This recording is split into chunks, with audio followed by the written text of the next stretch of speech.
সুপ্রিয় দর্শক, আসসালামু আলাইকুম। আশা করছি ভালো আছেন নিশ্চয়ই। আমি এই মুহূর্তে আছি মালয়েশিয়ার কুয়ালালামপুরের ন্যাশনাল মিউজিয়ামের সামনে। Ticket please.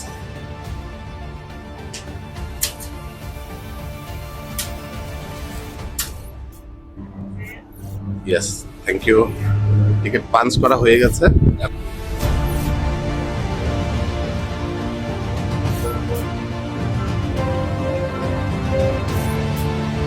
এটা তো অবশ্যই চিনেন, অ্যাজাক লাইট, আমরা যেটা পাম লাইট বলতাম। পানির ড্রপ, বল, প্লেট, সমস্ত